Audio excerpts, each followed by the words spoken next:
Precárter. Aquí tenemos precárter, que como ves, pues también tiene lodos. Cuidado que aquí hay una juntita, que es una juntita estanca porque va con presión de aceite. Quitamos el precárter. Aquí tenemos nuestra bomba de aceite, la desmontaremos también. Aquí tenemos el rompeolas. Y aquí tenemos ya pues nuestra maravilla de bielas, cigüeñal, pistón, en fin. No deja de sorprenderme este motor, insisto, no lo defiendo, pero es verdad que es un motor bastante... Si no te habías dado cuenta, pues te comento que el cigüeñal no está centrado. El cigüeñal está desplazado por un tema de unas inercias físicas que hay y tal. Lo explicaremos también. Vamos a sacar la bomba del aceite. Si sale con estos dos, la dejamos ya desmontada hoy.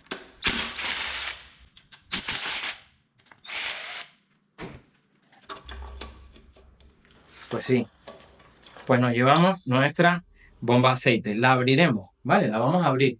A ver qué encontramos aquí. Vamos a hacer un pequeño detalle porque aquí está el eje cigüeñal. Si te ves no está centrado del todo. Y aquí tenemos el eje contrarrotante. Voy a sacar esta tapita para mostrar el eje contrarrotante.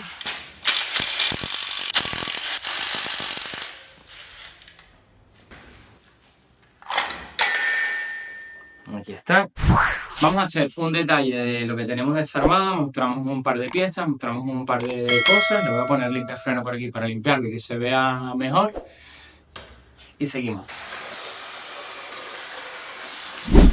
Ok, bueno, aquí tenemos biela, cigüeñal, tenemos aquí el piñón del contrarrotante, tenemos nuestro eje contrarrotante que va por aquí. Esta es la tapita que habíamos dicho.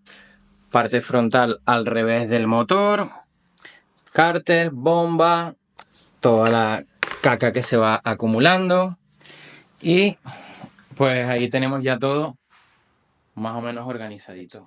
Vamos a sacar los árboles de leva, vamos a sacar la culata y vamos a ver si podemos llegar a sacar los pistones, a ver si nos da tiempo. Estamos destripando este motor y comentando paso a paso cada avería. Haremos un tutorial de la correa de distribución y un tutorial del ensamblado de la información técnica que consigamos. Vamos a volver a montar el motor. Ok, bueno, por supuesto, como no puede ser de otra manera, con herramienta de Ryobi vamos a sacar toda la tornillería de aquí arriba.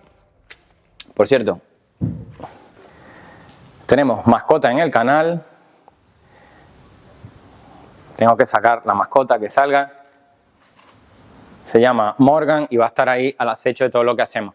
Bueno, como dije, vamos a sacar los árboles de leva y vamos a seguir destripando esto. Vamos a meterle caña, desarmar todo y vamos comentando las cositas.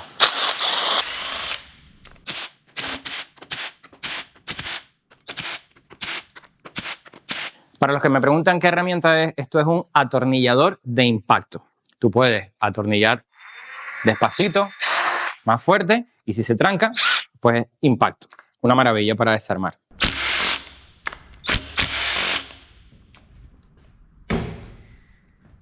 Bien, ¿cómo van las tapillas? Pues este lado es el de escape, este lado es el de admisión, y aquí tenemos 1, 2, 3, 4, 5 y 6. Los números se leen de allá para acá. Quitamos las tapillas. 1, 2.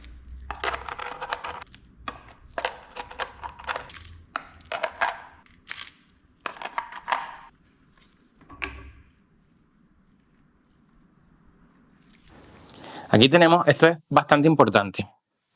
Mira. Estos agujeros que tenemos aquí, con estos agujeros que hay aquí, son precisamente las galerías por donde entra el aceite. Por esto este motor es tan delicado con el estado del aceite. Si hay basura en el aceite, esto no funciona. ¿Y qué es lo que hace esto? Esto va al variador, al que desfasa el árbol de leva. El árbol de leva no es solidario con el piñón que va aquí. Es pseudo solidario, digámoslo de alguna manera, porque él puede desplazarse para allá o para acá según la centralita, la computadora, el SM, PCM, comande presión hidráulica hacia uno de los agujeros o hacia el otro, avanza hacia un lado, hacia el otro. Tenemos escape y admisión. Bien, y ahora los taqués. A mí siempre me ha gustado poner los taqués donde lo saco, ¿vale? Entonces, este va detrás.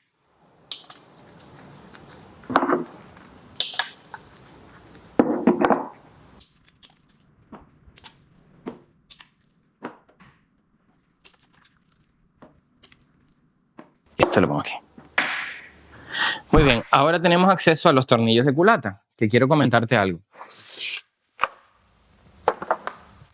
Los tornillos de culata van bastante escondidos y viene una herramienta especial para sacarlos. O simplemente coges un dado E12, un Torx 12 y haces lo que nosotros hemos hecho aquí, que es mandarlo a rebajar aquí en el torno para que pueda entrar justamente por aquí.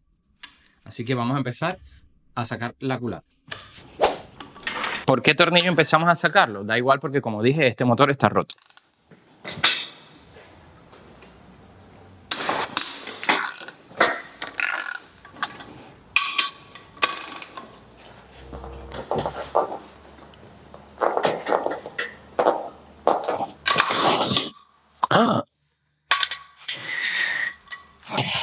Bueno, esto es lo que pasa, ¿no? La de años que tenía yo con este adaptador. Hasta aquí llego. Y vamos a ahorrar tiempo aquí.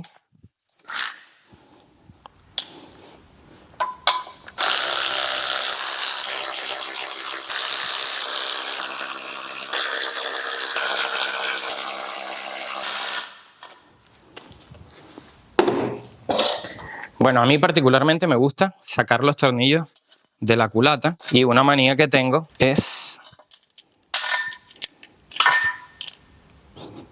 oler los tornillos.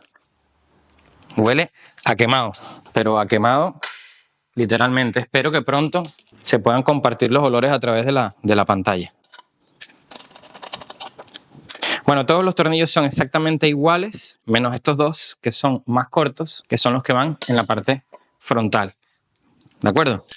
Vamos a ver si no me queda nada raro por ahí. Primera vez que saco una culata de esta. Ah, mira, tiene de hecho... Bueno, se las podemos quitar luego. Pero tiene arandela. Luego la sacamos. Pegada no, pegadísima.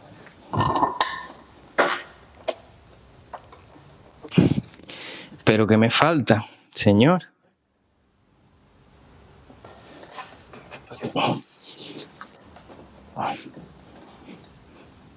Ah, lleva un tornillo por aquí. Pues ese no lo había visto, ¿eh? Claro, igual que el EP6. ¡Ay, esto estaba flojo! Bueno, quedaba un tornillito por aquí. O sea que tenemos 3 tipos de tornillos distintos. A los tornillos. Ahora sí. Ah, esto es otra cosa. Bueno, vamos a sacar aquí.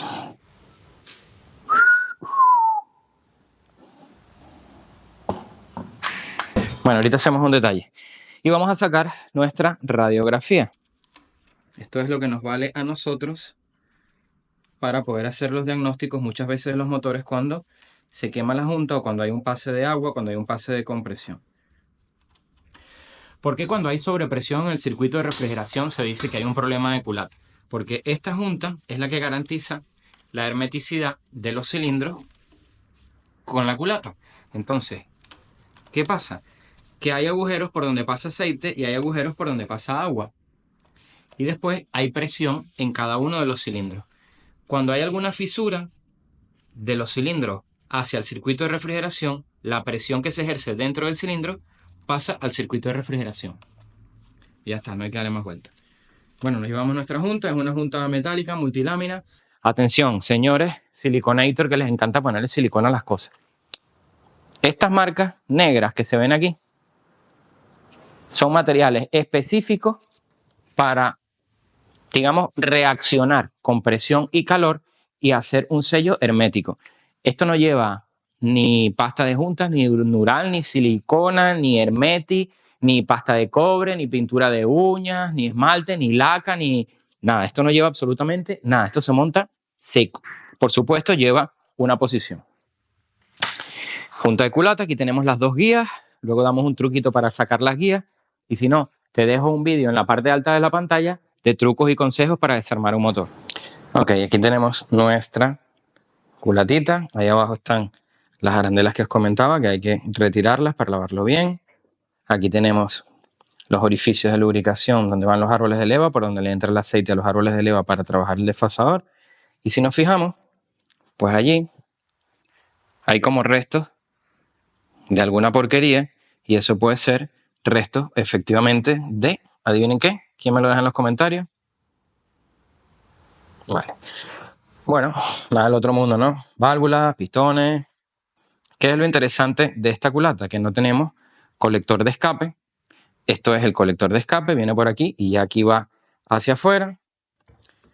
Luego aquí tenemos nuestras cámaras de combustión, que por eso en Sudamérica se le dice a esto, se le llama la cámara, porque consta de las cámaras de combustión. Aquí presumimos, esta coloración es presencia de humedad, con lo cual presumimos que a este coche le metieron un calentón o algo parecido. Nuestras bujías, la cámara de combustión, vemos que tiene bastante profundidad. El orificio para la inyección, bastante carbonilla, incrustada, fea. Y si nos vamos aquí al pistón, pues vemos la particularidad del pistón, que tiene estos dos cuernos, estos dos sobresalientes. ¿Vale? Y ahora te hago una pregunta. La pregunta es la siguiente.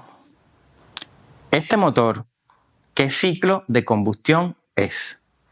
¿Es un ciclo Otto, Wankel, Müller y el otro que no me acuerdo cómo se llama?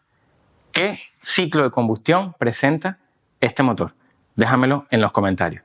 Seguimos con el vídeo. Bueno, en la parte baja del motor tenemos 1, 2, 3 y 4 bancadas que, si te fijas, no sé si en la cámara se apreciará por el brillo, ahí pone un número 1, que es la parte trasera, es donde va el volante.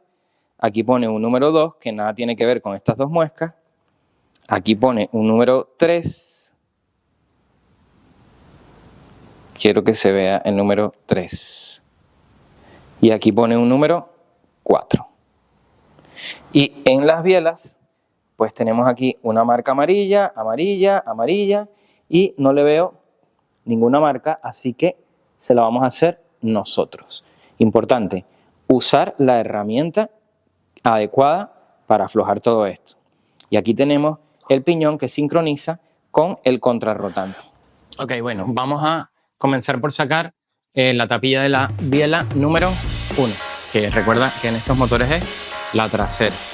Indicadores de consumo de aceite, es donde se cuela el aceite. ¿Por qué? Porque todas las partículas de la correa se van incrustando aquí.